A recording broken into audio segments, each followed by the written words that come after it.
In this episode of Film Stock Reviews, I'm reviewing episode 4, season 5 of Yellowstone, titled Horses in Heaven.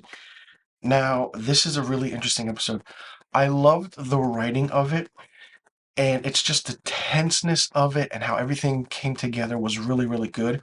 Probably so far my favorite episode of this season, just by how much presence we had of Kevin Costner's character of John Dutton. Now, John is at the Capitol building and he finds out there's a policy meeting without him. He goes in, sits down, runs through the itinerary, and says, "What's going on? It doesn't make any sense.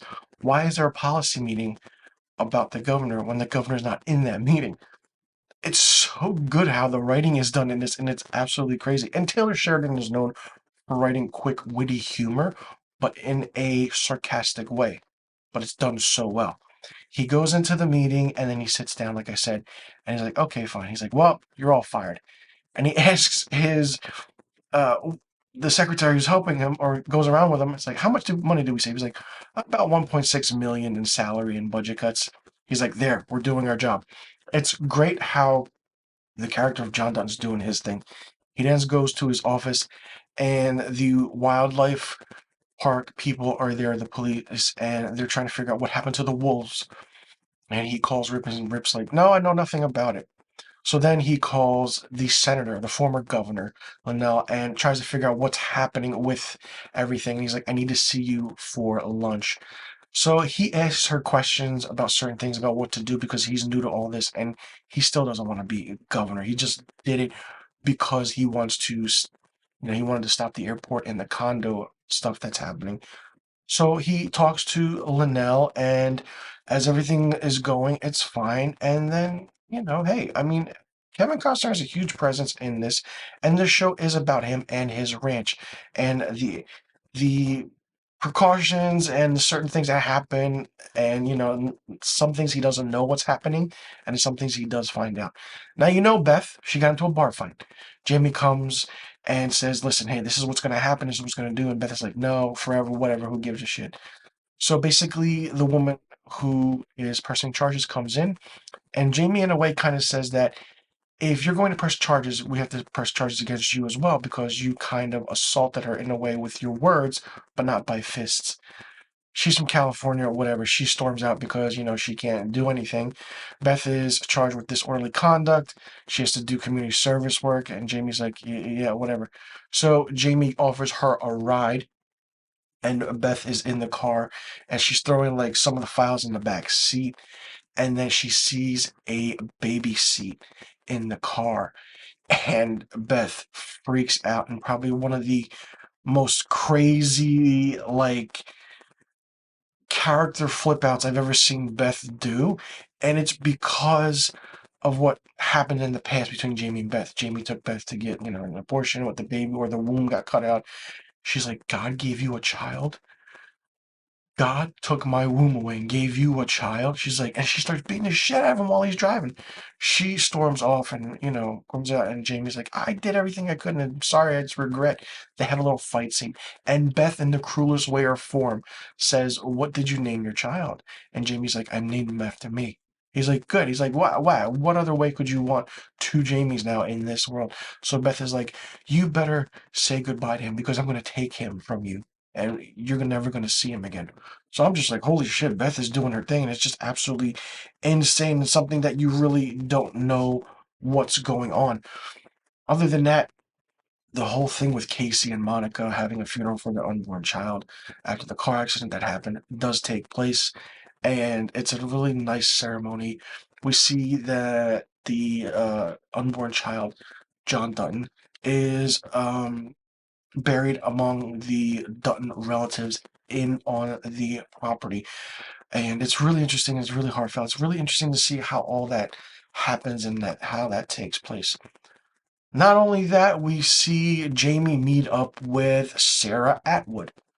They hook up in the restaurant or the bar bathroom. Beth follows them in, and we're trying to figure out what's going on. Beth takes a picture of Atwood's driver's license and tries to figure out, who she is and what she's doing. Not only that, we are shown the Summer Higgins, the activist or the animal rights activist that was in season 4 and did all this hoopla about animal rights and everything about, John, and she hooked up with John. John gets her out of prison on clemency because he needs her to be his environmentalist strategic person. So she's brought into this story once again. And then the whole aspect of what's going on with the entire story, the ranch, and it's just an interesting way of how this season is going. So far, it's a really, really well done fifth season. Seeing John as the governor also brings more challenges.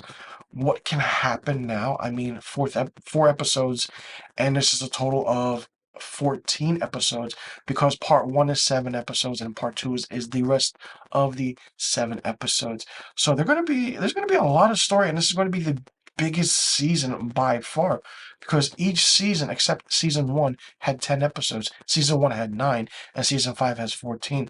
So I'm curious to see what's going to happen with the story. Are we going to get that time jump between part 1 and 2 where after episode 7, where are we in John's uh you know term as governor? What's going to happen with that? Where is everything going to go on, between Beth and Jamie? They're still fighting. I mean, Jesus Christ, sometimes Beth says shit, but then she's kind of a smart woman and she knows what she's doing. Jamie is still a weakling. I'm hoping somehow he gets brought out of that. And what's going to happen, everything, and the whole backstory and the flashbacks. It's going to be fun to see, and it's going to be fun to figure out what's going on. I mean, people are not liking this season because they say it's slow. Well, that's what it is. It's slow writing, but it's writing that grabs you and brings you in, and we don't know what to expect. Now, not many people, are fans of Yellowstone. They don't know much about it. They see season 5, it's like, wow, season 5, already 5 seasons of this show. What's going on? 1 and 2 seasons, people really didn't know much about it. This is season 3, by word of mouth. People start picking up on what Yellowstone was, and that's when the ratings started getting good. Season 4 all of a sudden started picking up in ratings. And then with the aspect of what happened with the assassination attempts on John and the family, everything started moving forward. And now John's governor.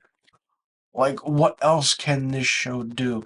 And, Taylor Sheridan writing every episode so far, once again, mind blowing. Let me know in the comment section below what you thought about episode 4, season 5 of Yellowstone, titled Horses in Heaven. Did you like it? Did you not like it? What did you think of it? And what do you think is going to happen with John as governor? Do you think he's going to stay the full term? What do you think is going to happen with Beth and Jamie? Do you think they're ever going to, rekindle their relationship? Where do you see Rip going? Like, do you think that he's actually going to kind of, put Beth in her place? Or I don't think he can because she did get in a bar fight and he couldn't stop her. And who do you think is the big villain in this show? And where do you see other characters going from here as well? Let me know in the comment section below about all the questions I just asked. And I'll see you all in the next review video. And be sure you tune in next week for my episode 5, season 5 review of Yellowstone.